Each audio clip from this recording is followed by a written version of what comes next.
Hello everyone. In this video, we will learn an important theory about coordination compounds called as crystal field theory. The learning objectives for this video are on the last slide. In the earlier video, we discussed Alfred Werner's theory of coordination compounds.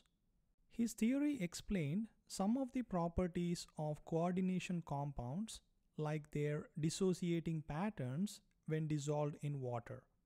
But his theory could not explain other important properties of coordination compounds such as magnetic properties and optical properties.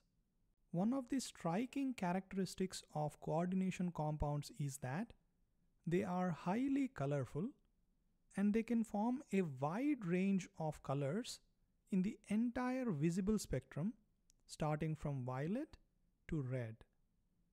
In contrast, most of the compounds of main group elements are colorless. For example, sodium chloride solution.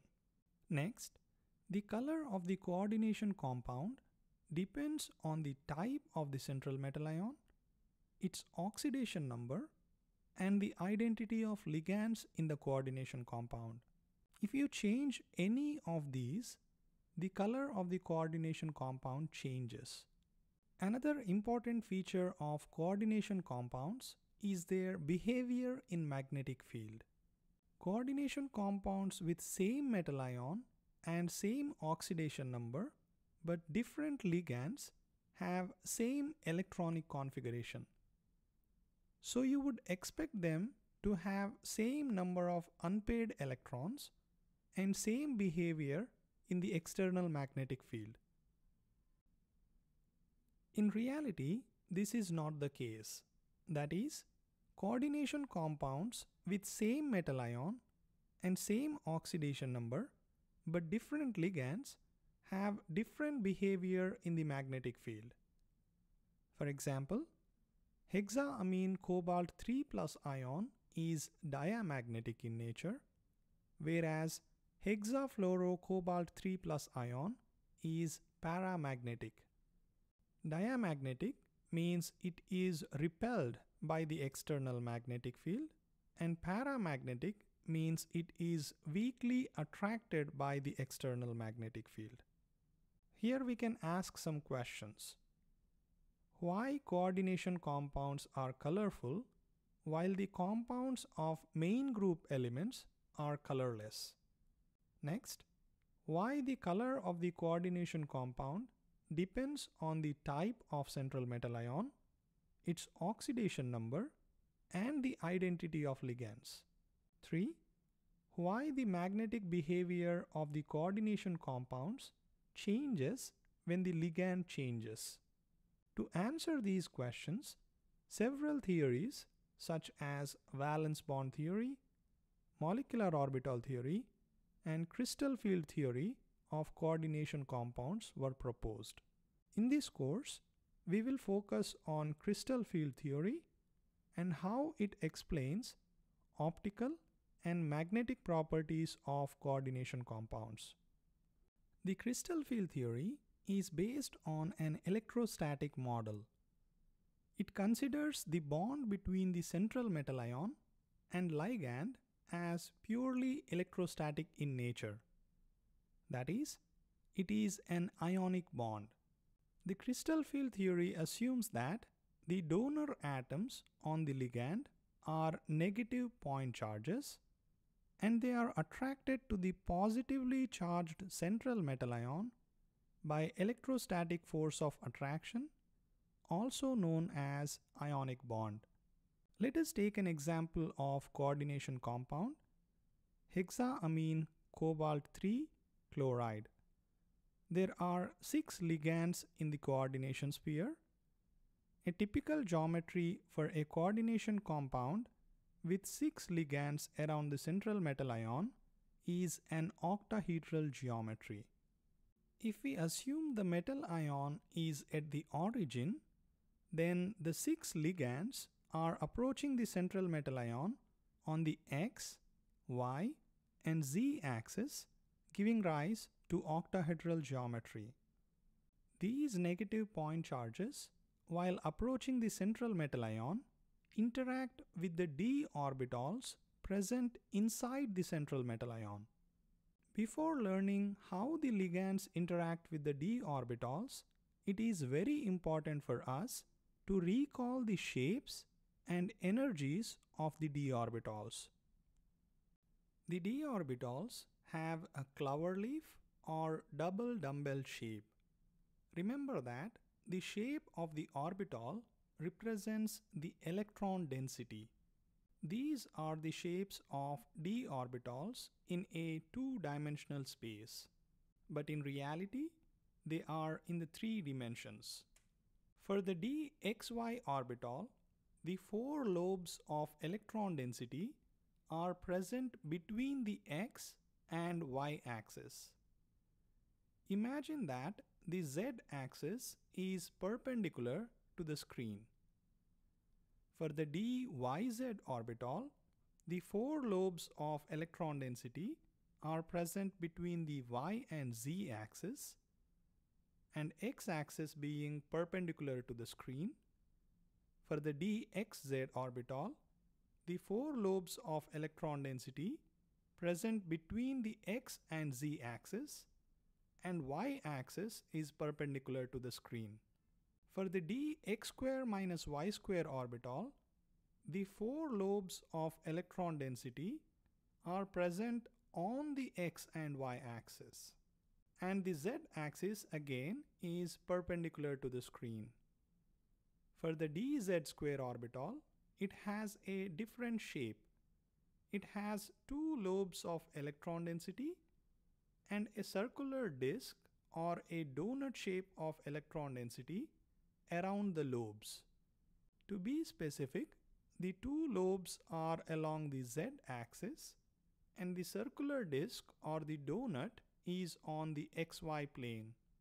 If it is too difficult for you to visualize the d orbitals in the 2D space, please click the link below in the description to visualize them in 3D space. The important thing to note here is that for the first three d orbitals, the electron density is between the axes, and for the remaining two orbitals, the electron density is on the axis. In terms of energy, all the 5d orbitals are degenerate, that is, they have same energy. Even though we are showing these 5 orbitals separately, inside an atom, all these d orbitals are superimposed on one another. That is, they share the same three-dimensional space inside an atom. Next, let us discuss how these d orbitals, or the electrons inside the d orbitals, interact with the ligands. Now, when the ligands that are assumed to be point negative charges approach the central metal ion, the electrons present in the d orbitals, which are also negatively charged, experience repulsion, and the energy of the d orbitals increase as a result of this repulsion. However, not all d orbitals experience same amount of repulsion. The amount of repulsion a particular d orbital experiences depends on its shape. For example, if we take the dxy orbital, the electron density is present between the x and y axis. And for an octahedral geometry, the ligands are on x, y, and z axis. That is, the electrons in the dxy orbital are not directly in the path of negative point charges. Therefore, they experience less repulsion. The dyz and the dxz orbitals also have the electron density between the axes. Therefore, these three orbitals, together called as T2g set, are repelled by the same amount. That is, their energy is increased by the same amount. Now let us look at dx square minus y square orbital. The electron density is present on the x and y axis, and the ligands are approaching the metal ion on that axis. We can say that the electrons in this orbital are closer to the negative point charges when compared to the electrons in the T2g set of d orbitals. The dz square orbital also has the electron density on the axis. Therefore, these two orbitals, the dx square minus y square and dz square, together called as EG set, experience same repulsion with respect to each other and greater repulsion compared to the electrons in the T2g set of orbitals. Therefore, in terms of energy, the energy of EG set is increased to a greater extent than the T2g set. In summary, the d orbitals in a free metal ion are degenerate. That means all 5 d orbitals have same energy. However, when the metal ion is bound to ligands, the d orbitals inside the metal ion loses its degeneracy. That is, the 5 d orbitals are no longer degenerate. We can try to understand this concept in a different way as well. Because there is repulsion between the electrons and negative point charges, also known as ligands, when occupying the d orbitals, the electrons first occupy the d orbitals that are farthest from the ligands, so that they experience least repulsion. The orbitals that are farthest are the orbitals in the T2g set. Therefore, these orbitals get filled first. The energy gap between these two sets of orbitals is called as crystal field splitting energy, and it is represented by delta sub O, where O stands for octahedral. The crystal field splitting energy, that is the energy difference between the T2g and EG set of orbitals, depends on two things. One, the charge on the central metal ion, and the strength of the ligand. Let us now learn how each of these properties affect the crystal field splitting energy. Let us now discuss how the charge on the central metal ion affects the crystal field splitting energy.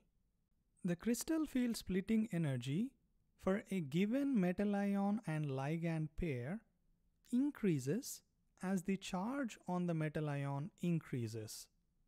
For example, the crystal field splitting energy of hexaamine cobalt 3 plus ion is greater than that of the crystal field splitting energy of hexaamine cobalt 2 plus ion. Note that these two complex ions have same metal ion and same ligand but different oxidation number. Now, what could be the reason for this? As the positive charge on the central metal ion increases, the electrostatic force of attraction between the central metal ion and the negatively charged ligands increases. As a result, the ligands move closer to the central metal ion. As the ligands move closer, the electrostatic repulsion between the negatively charged ligands and the d orbitals inside the metal ion increases.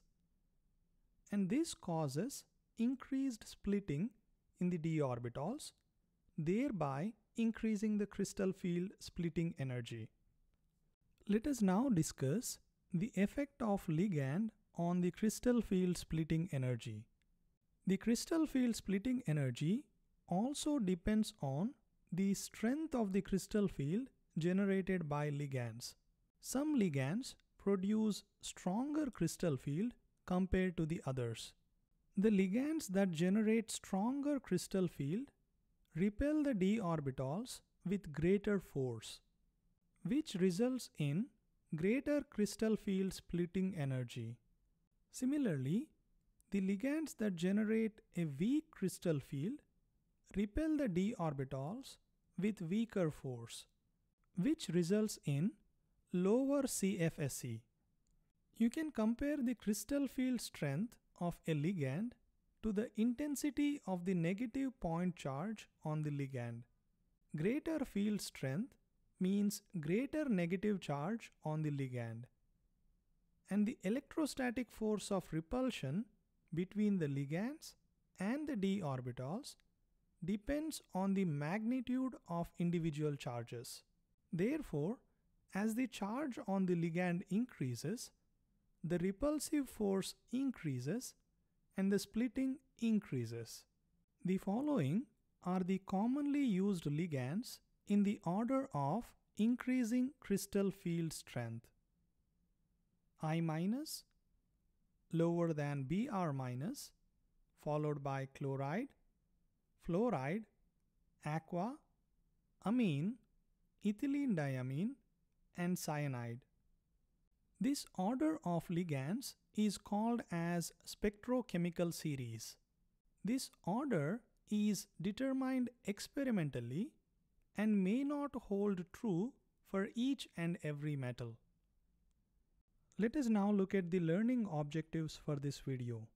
Can you explain the postulates of crystal field theory? Can you explain what is meant by crystal field splitting energy?